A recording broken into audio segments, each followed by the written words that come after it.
to chapter 4. It's all about Newton. What is a force and what is a component of a force? You know it with the cosine and sine of an angle. And Newton's first law, the very famous inertia. And how do I combine mass and acceleration? What's the difference between my weight and mass? Mass, you already know, is the number of atoms in your body. And the very famous third one, action and reaction. But the core of chapter 4, it's really the free body diagram. Let's take a look. We are still in dynamics, so we are exploring the causes for a body to go in motion. So it can be either pulling or pushing. So you can see in this example, there is an object, there is a tension, T from now on for tension, and you are gonna pull via a rope or a cable or a string that object. Or up there, there is actually a hand pushing on the object, and here's the force of gravity. So an object is falling down toward the center of planet Earth. So a good variety of forces. The one we are gonna mostly focus on are normal force. As you can see, this is the surface. You always do the normal, means you go 90 degrees. Okay, here again, here is an object, I go to the center of mass, here's the normal force, because it's a perpendicular. Here again, wherever goes the surface, so it goes the normal force. Wait a second, if I flip upside down this object, yes, also the normal force will point down. So we are going to do problem where the normal force will be up, and then if we rotate, it will be down. Treatment will be exactly the same. Friction from now on will be italic F. As you can see, friction is always opposite to the motion. Right? So here's the normal. Let's say that this object is in motion in this way. Friction, italic F, and yes, it is a vector. You see the vector. Friction is always opposite. So when I walk, right, my tennis shoes on the floor create a friction that is opposite to my motion. So friction always opposite to motion. And from now on will be italic F.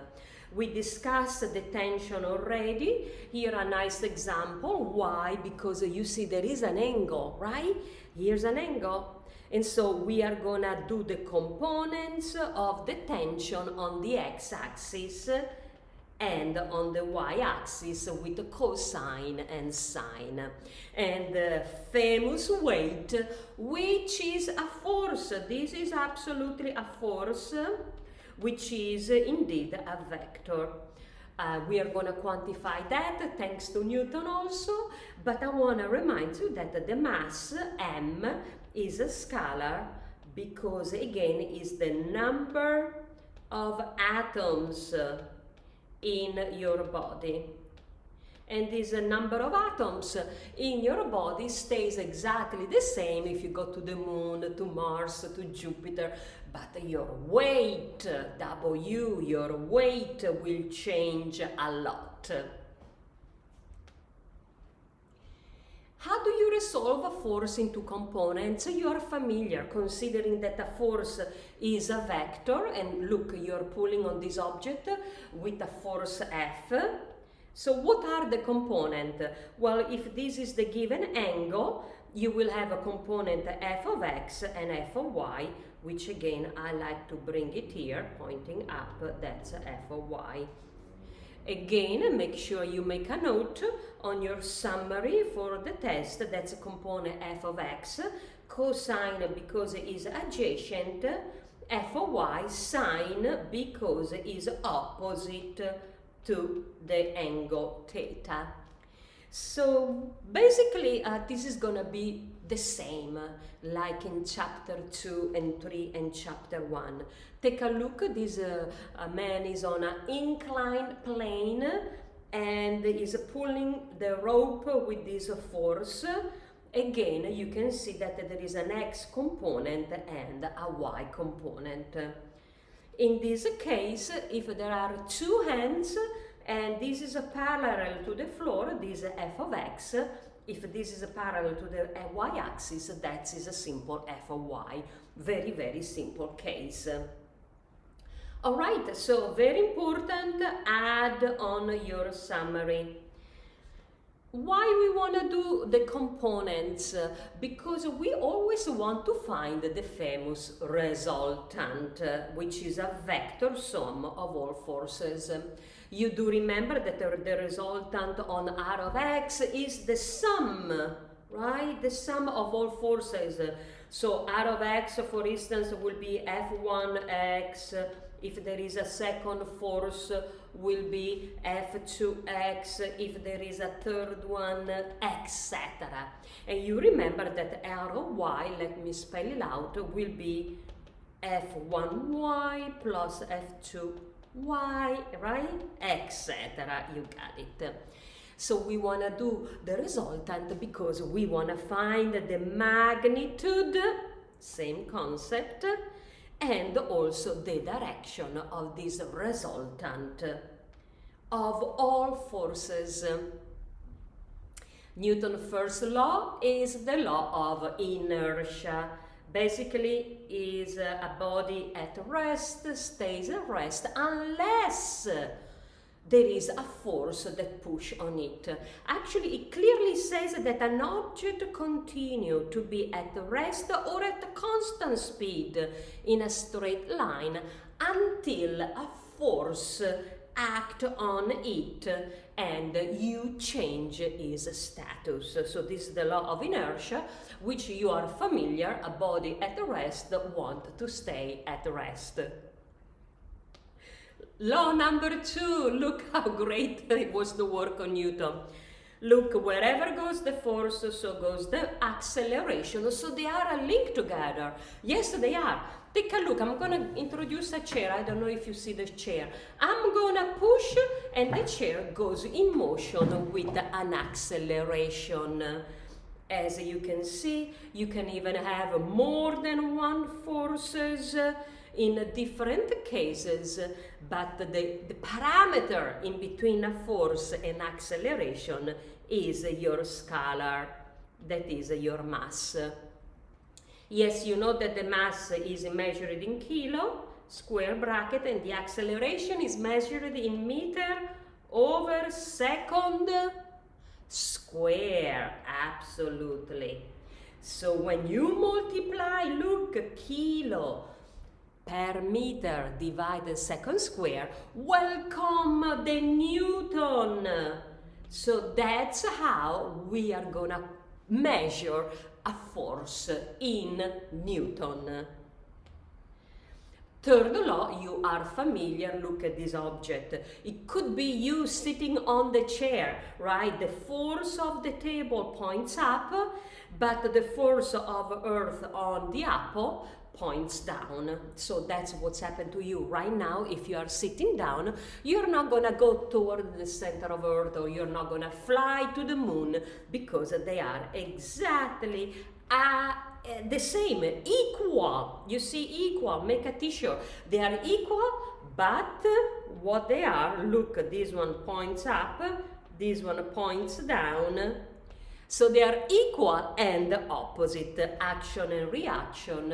Here you see an example of a recoil, and we use this law many times during the day. Listen, stop the video now, because you have important problem. They are very basic, but they reinforce your foundation. And you're gonna do chapter example 1, 2, 3, 4, and 5, and I see in a few.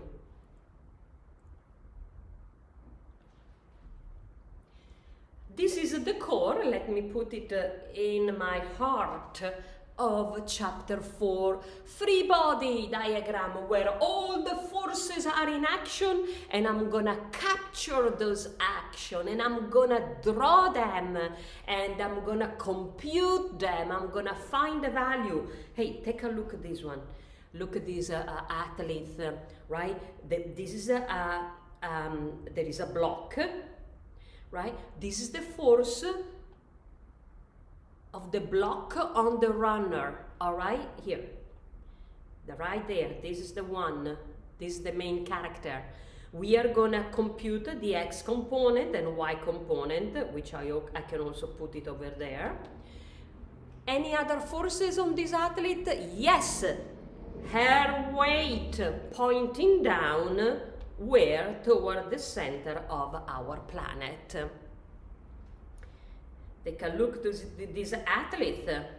Well, what does he have? Well, this is on surface. Surface, normal force pointing up, balanced by the weight, equal and opposite of the athlete. Well, this is no floor, is up, floating in air, so in its very center of its body there is only the weight pointing down toward the center of our planet.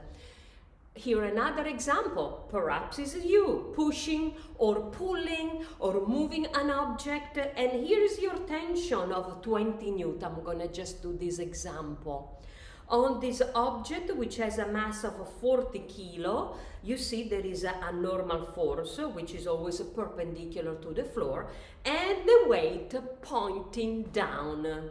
So we are gonna compute now an important concept, that is equilibrium. From now on, just EQ for equilibrium. What does it mean? In simple word, you take the sum of the x-axis equals 0 and the sum of y-axis equals 0. This is the condition for equilibrium. And this is exactly what's happening in this situation. You put them down to 0. So what's happened in this case? We are gonna compute the forces on the x-axis, and on the x-axis, you see, positive x-axis, the only one is your tension of 20 Newton. So the sum of all forces on the x-axis will be the tension 20 Newton, which is on the x-axis, you see, really parallel. Then I'm gonna do the sum on the vertical axis. And what I'm gonna write here? Well, there is a normal force, which is a positive, y, because it's up. So let me put it, a plus normal force, I know is on the y-axis. And opposite to it, there is a weight, component of the weight on the y-axis. So once you have this condition, you need to perform equilibrium. You put them equal 0, equal 0. And by combining these two, by solving them together, we can get to the solution of every problem. And we are gonna do quite a few, so don't worry. Again, make a t-shirt, condition of equilibrium, all the forces on the x equal 0, the one on the y equal 0, because again you don't want the object to move, so it has to be in equilibrium, has to be untouched, right? If you have this ball, you know, right, standing on the table, you don't want to have any wind, any earthquake, you don't want to have your hand pushing on, so you just want to stand still, exactly. Equilibrium down to 0, which means the object do not accelerate. So the vector sum down to 0 of every component on the x and the y-axis. Now stop the video because you have to practice, very important, 6, 7, 8 and 9. You see, you're gonna learn about sliding a stone, a tension in a chain. So a lot of very basic, simple exercise, but so strong a foundation you're gonna build. So when I go in, let's practice, you're gonna be in great shape. All right, we are almost at the end. Mass, you already know. Number of atoms in your body, yes, is a scalar. Okay, how much material do I have? Again, this mass stay constant. If you go to Jupiter, to the moon, unless you lose an arm or a leg, but it's not the case, right? So mass stay constant. The atoms in your body I'm talking about, right? The weight is a force, so is a vector. It comes out from Newton. Do you remember Newton? That says every force is the mass multiply an acceleration. So the weight is a force and your acceleration is the very famous g. Make a t-shirt of this one. This is the magnitude, just the value of your weight. If you want to give the vector component, remember g is always downward. It points down where? To the center of Earth. So is a negative. All right, take a look here again. You can see the mass of 1 kilo with an acceleration of 9.8. We're talking about in terms of magnitude, just value. And you can compute the weight multiplying 1 by 9.8, final answer. All right, and the last t-shirt I have for you is about the mass of a photon. I didn't know they were Catholic. That was a bad joke. Ciao, I'll see you soon. In this problem, you have a jaw injury and you have two forces pulling on this jaw. I'm gonna call them respectively F of 1 and this one F of 2. You can see that the angle in between them is 75 degrees. So if I position the positive y-axis pointing up and my positive x-axis as usually, I can definitely understand all the different angular value. This one will be at 37.5. Therefore, the other angle will be at 52.5. The problem says that the net upward force, so the net means the sum of all the vertical forces, and this one has to be set to 5 Newton. So we want to find the tension, right? So that you can probably adjust to keep the chin up because it's a jaw injury. So we know that Newton says that the sum of all the horizontal equal the acceleration and vice versa. We also know the condition of equilibrium set down to 0, which means there are no external forces acting on this person. So let's start to reason on what's going on. The first things we are going to do is to draw a free body diagram, right? With all the forces.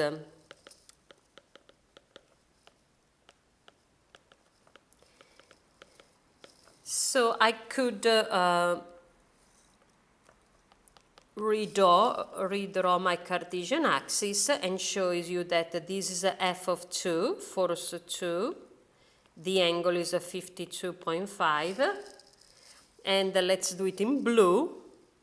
This is a F1, same angle. They are drilling today. I'm sorry for the background noise. All right, second things we are going to do. After drawing the free body, we are going to do the components for each force. Let's start with the blue one. So we are going to compute F1x, which will be right there. F1x. You see is a negative, right? So I'm going to plug in a negative. F1 is the hypotenuse, cosine of theta, that is the adjacent angle. And this is a theta, 52.5. How about F2y, which will be this one or this one too? F2y will be the hypotenuse F1, yes, is positive pointing up. Since it's opposite to the angle, it's going to be the sine of theta. Component of F2 on the x-axis will be the same, F2 cosine of the adjacent, and this F2y, which is also here. And F2y is going to be F2 sine of theta. So let's apply Newton to derive additional information important for this problem. From the first one, and we know is in equilibrium, right? There is no acceleration. This patient doesn't accelerate or doesn't jump up, so no acceleration. So let's do the first one that Newton says that the sum of all x-axis equals 0. You probably see already that since they are equal and opposite right here, right, we will have an easy situation, equal and opposite. But let's do it with the algebra. So I'm going to place them. One is minus F1 minus F1 cosine of theta, this one. And the second one is plus F2 cosine of theta equals 0. Since cosine of theta we can say goodbye, right? What do you obtain is that F1 it's equal to F2. So they are indeed equal and opposite direction. So they cancel out. Now let's compute the other Newton law on the vertical and let's see what's happened. These are the 1 and 2. This is a 1, okay, and this is a 2. All right. So you have F1 sine of theta, the other one is a positive, F2 sine of theta. Equal what? Are we sure it's 0? Wait a second, because look what the problem wants. So this is what we need to put it equal, not 0, but 5 Newton. I know that F1 is equal to F2. I'm just going to call them with the name T for the tension that we want to call. So this one will be T, this will be T, equal 5 Newton. So you have a 2T sine of theta equal 5 Newton. And we solve it for the tension, which will be 50 Newton, divided twice the sine of theta. You remember the theta was 52.5 degrees, so final answer that we are going to compute is going to be 3.15 Newton. So this is the necessary tension, right, in both straps to help this patient jaw injury. So again, we did a recap on Newton and we plugged in the condition given by the problem. So it was an easy and elegant.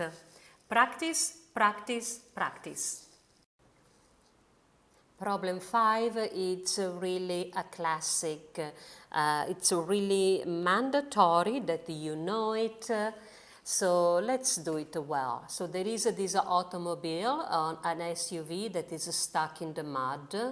So there are 3 forces given by the 3 ropes, and one is 985, 788 and 411. In part A we want to find the X and Y components for each of the 3 pools, okay? And in part B we are going to find the magnitude and direction. The direction, remember, is the angle theta. All right, let's do that. I'm going to call this one force F1. I'm going to build my right triangle. So this one will be F1x and this one will be F1y. All right, so F1x is hypotenuse is F1 cosine of 31. F1y is F1 sine of 31. We know that F1 is 985, so we can put the number right away, and we can get to the final answer.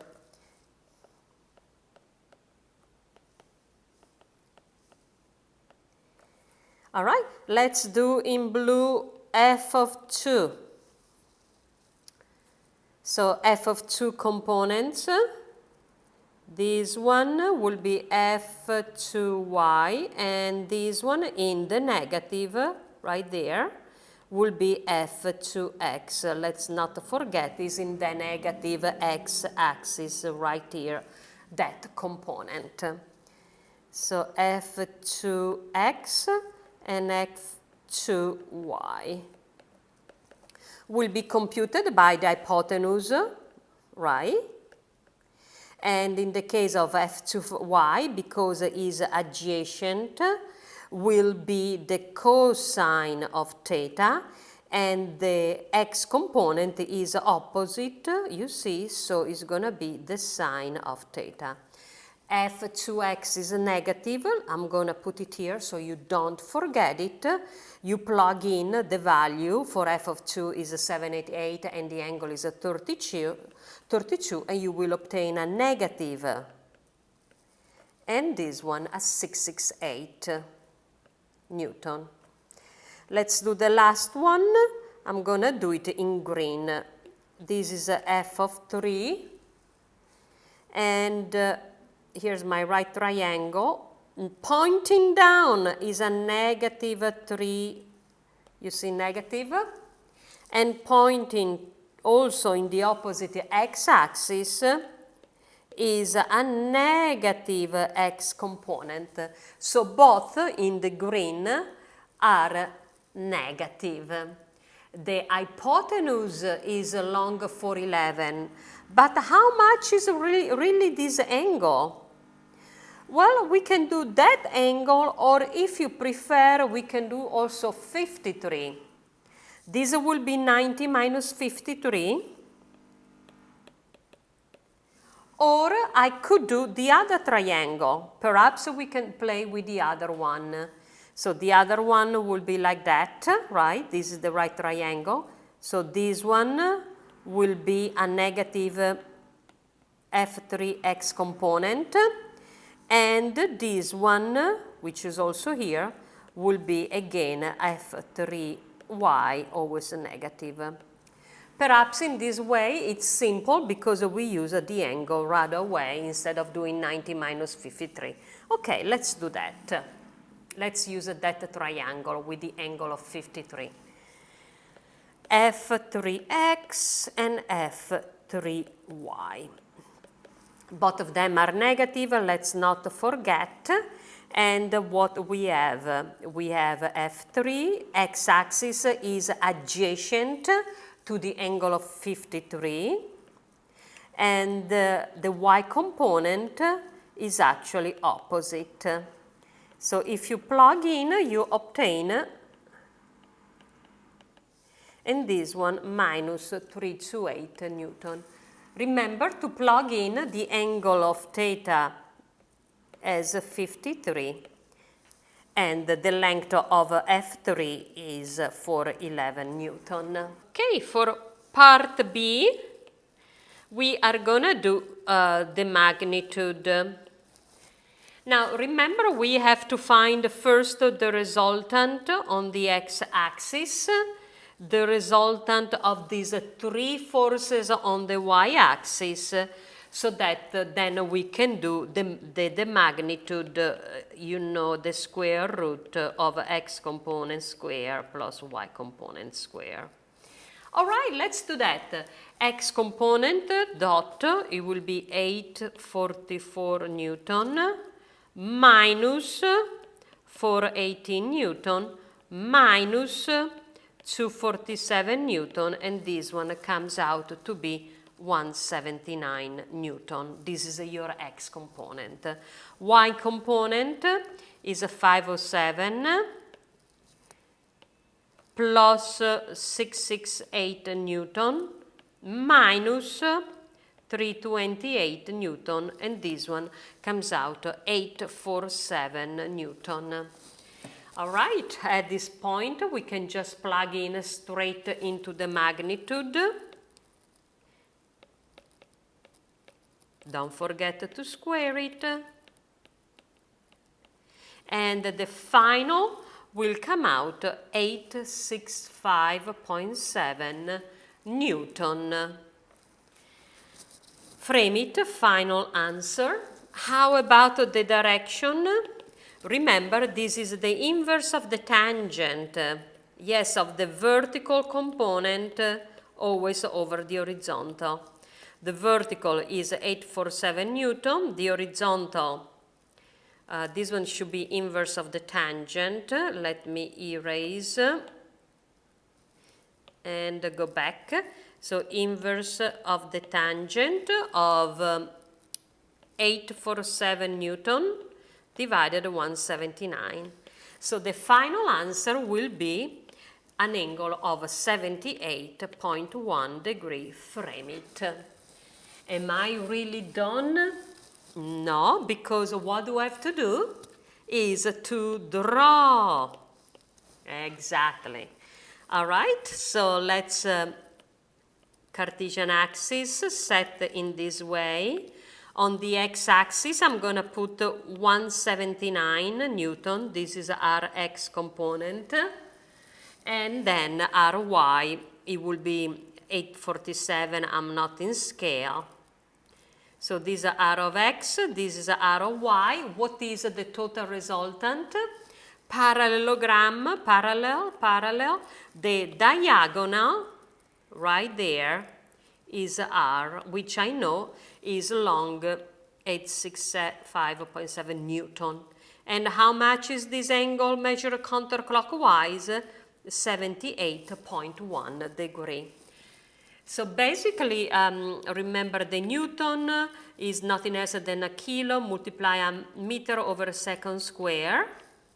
Quick recall, right? The Newton comes out from force equal ma. Force and acceleration of vector, and the mass is the number of atoms, right? Total number. And so, as you can see, that's the unit of a Newton. This was a nice, elegant problem. Repetition. In problem 38, you step inside an elevator and you step on a scale. So if this is the elevator, right?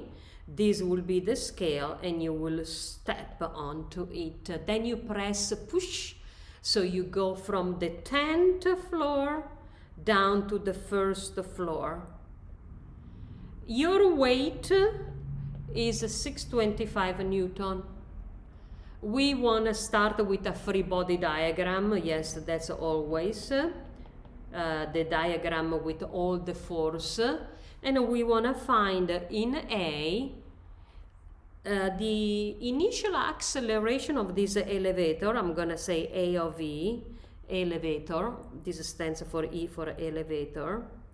And it's really initial because it is an initial acceleration elevator has. In magnitude is 250, acceleration always in meter per second square. But remember, this elevator is moving down. So I need to remember this motion down to the first floor with a minus. All right. Free body diagram before. So imagine that here will be your weight pointing down toward the center of Earth. So here's a weight. And when you step on a scale, the scale has a normal force pointing up. So this will be just the normal force, the one I want to find, the one in blue. There is also, let's visualize this acceleration that is a negative. This is your acceleration of the elevator, A of E, negative down toward the center of planet. So there are only two forces in this case, the normal and the weight. You recall that Newton says the sum of all vertical forces equal MAY. Should I consider also the sum of the horizontal forces? Well, this is a no, because there is no movement on the x-axis. So everything happens on the vertical axis. All right, so just this condition of Newton will be enough. Now, I want you to understand that the problem says that your weight is 625 Newton. What if I want to find your mass? How do I do that? You just recall what Newton says, the weight is a mass multiplied g. And you derive the mass out of this equation without even thinking. 625 Newton, and g on this planet, beautiful blue planet, is the very famous 98 meter per second square. And the result will be that you weigh 63.8 kilo. You do remember what is the Newton? Just a recall, is a kilo multiply meter over second square. Therefore, we are doing well also for a unit of mass in kilo, the number of atoms in your body. Let's apply Newton's law. I'm going to write it here. You add all the vertical forces and you put it equal to MAY. Now remember, this vertical acceleration is really the acceleration of the elevator, which remember is a negative 250 meter per second square acceleration, always second square. So let's do. What do you have? A normal force that is a positive pointing up, and then you have a negative weight y because it's pointing down toward the center of the planet. This will be your mass, which I have it in kilo, and the acceleration is a minus 250 meter over second square. As you can see, the problem is almost done because your weight was 625 Newton. Then you have to just multiply and do the algebra with the proper sign. So if you do the math, you will obtain a 466 Newton for the normal force. And yes, you can add these two quantity, because again a kilo multiply meter per second square is nothing else than the Newton. So part A is done.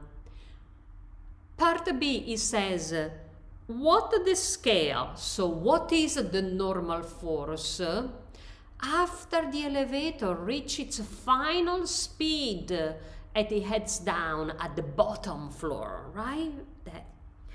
So let's do part B. This is an elevator that is reaching the bottom floor, means it's no more accelerating. is therefore moving with a speed that is a constant. So in this case, my vertical acceleration is really down to 0.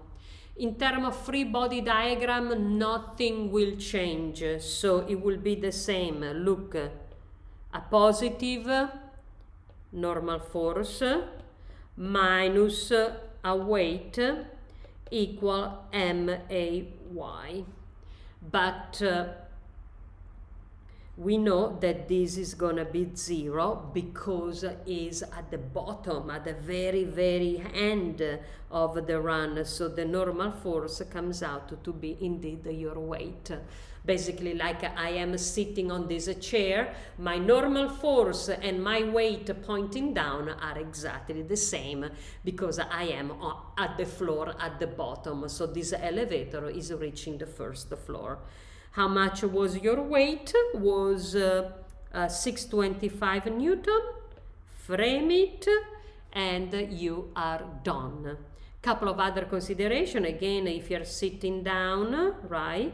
The normal force points up, but the weight points down, and they are equal. Otherwise, I will either fall down into the garage or I will zoom out to space or on the second floor. All right. So a parachute relies on air resistance, right, to decrease air downward velocity. And she and her parachute have a mass of 55 kilo. That's your. At a particular moment, air resistance exert an upward force. So the force of air resistance, which again is upward, so it's gonna be positive, is a value of 620 Newton. So let's try to visualize. So here's the woman, and this is the parachute.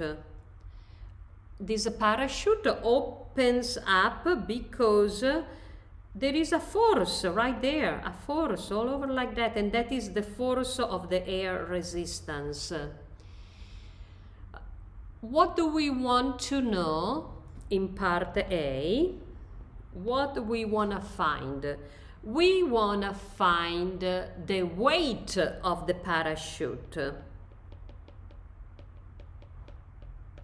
All right, we know that the weight, you recall, is mg. Do I have everything I need? Yes, because the mass is 55 kilo. And how much g on this beautiful planet? Just the magnitude is the weight is a force, as Newton says, so will come out to be 539 Newton. Frame it. So we have now both the mass and the weight. Do you want to visualize this weight? Let me put it in blue. The weight will be at the umbilical cord, pointing down toward the center right there, toward the center of our planet. So in red is force of the resistance of the air, and in blue is the weight. That's why she's falling down toward the surface of this planet. And she's moving down with a certain velocity. Also, in part B, we want to find a free body diagram. And then, after we do the free body diagram, we are going to compute the net force on the parachute. So, free body and net force. Well, it's very simple because we already visualize artistically what's going on. So I'm going to put my Cartesian axis, and this is my free body diagram. In blue, I added the weight right there, pointing toward the center of the planet. And in red is the air resistance pointing up, the one that inflates the parachute F of A. If there is a force due to the air resistance, there is also an acceleration that points up, but she's definitely moving toward the surface at a certain speed. All right, let's compute the net force. What does it mean, the net force? The net force basically is nothing else than the sum of all the vertical forces. Now remember, there is no x-axis action, so we can ignore what Newton taught us. All right, so the net force, here it is gonna be a positive force of the air, to which I need to subtract the weight, and weight is always capital W. All right, let's do the weight of the air resistance is given into the problem right here, 620 Newton. Did I find the weight in blue? Yes, I did. I'm gonna subtract 539 Newton. So final answer, final force is 81 Newton. So what do I know? This net force is a positive, so it is indeed upward. All right, and we have another part. In part C, we want to find the acceleration. We want to find the magnitude of the acceleration and the direction of the acceleration.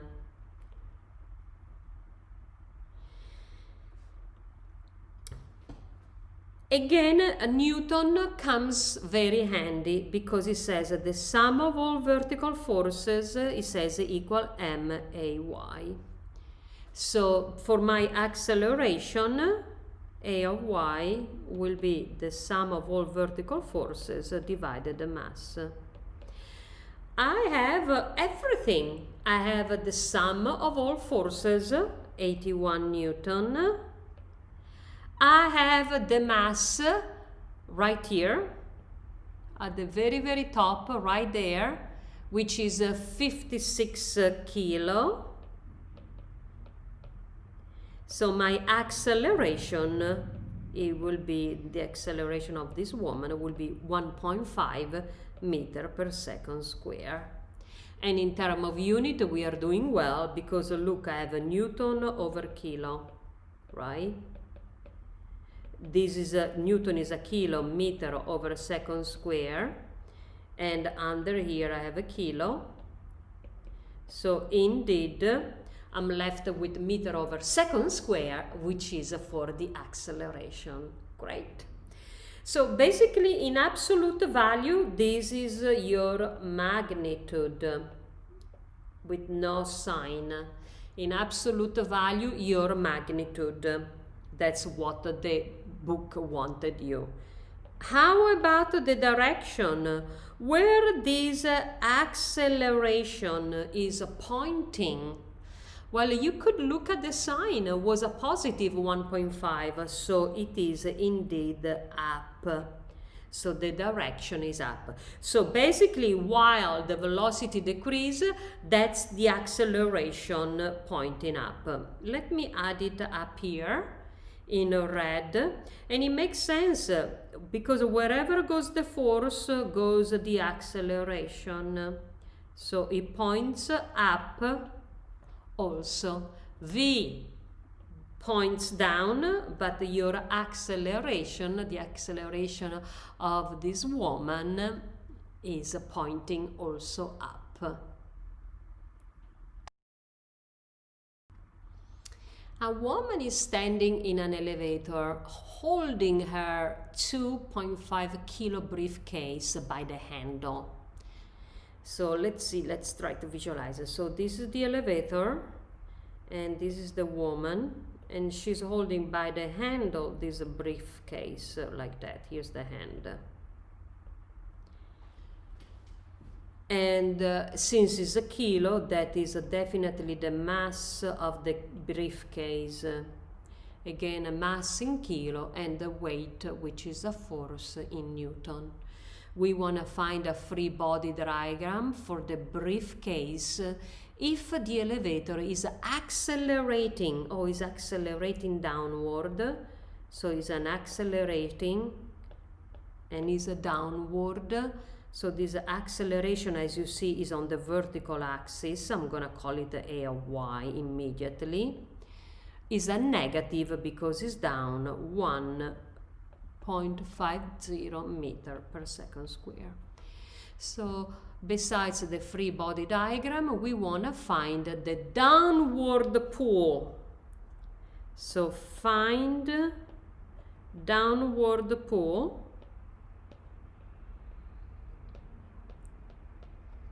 of the briefcase on the woman's arms while the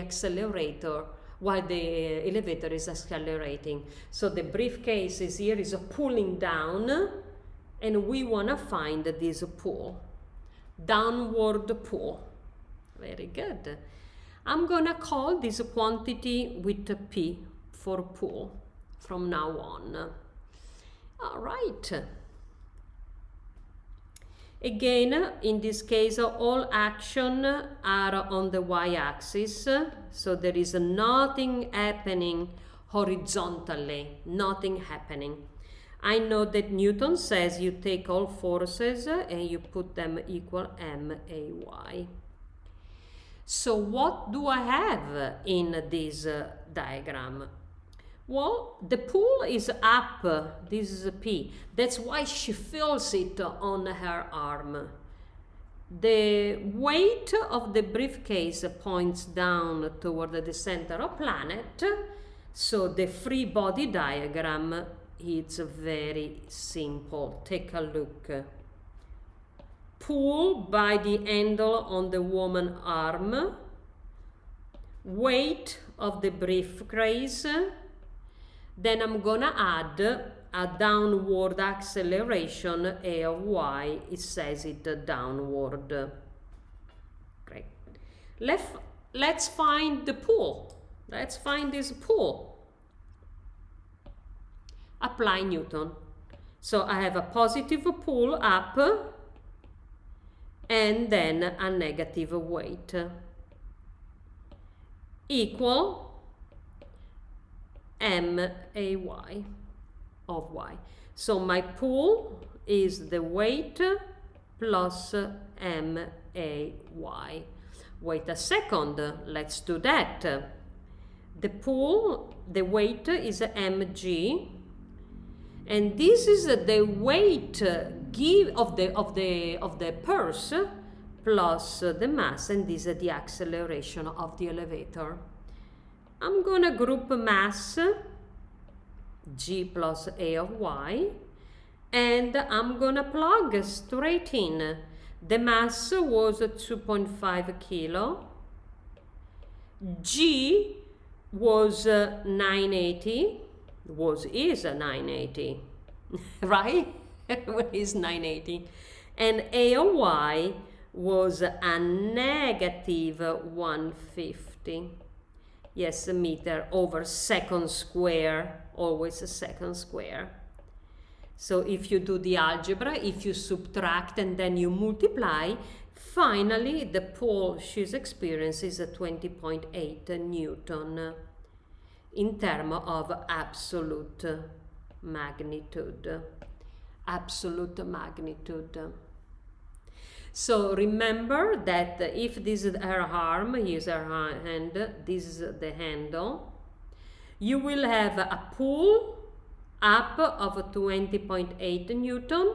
At the same time, will also action and reaction opposite the same 20.8 Newton. So same magnitude, but opposite direction.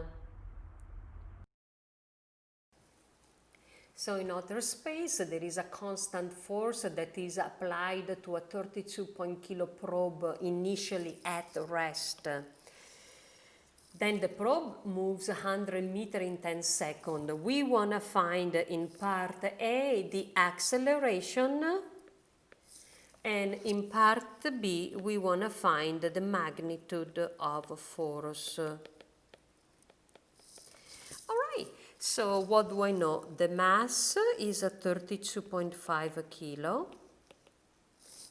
You remember that at rest means all initial conditions are 0. Then I have my displacement that was 100 meters, and the time was 10.0 seconds. So we want to find this acceleration, which is definitely a constant. So this is, it's really a simple problem because it comes out from a constant equation. You probably remember this one, right? At this point we use it so many times. All right, so how much it is the initial velocity on the x-axis is at 0 because at rest. So we say goodbye to that. Look, this one, I know it is 100 meters. The time, I know it is 10 seconds. So you can solve for the acceleration. Time square, and you plug in straightforward and you will obtain an acceleration of 2 meters per second square. How about in part B? The magnitude of the force is nothing else than ma, so the magnitude is going to be given by the mass is 32.5 in kilo, and the acceleration I just computed. So the magnitude of this force is in Newton, 65 Newton.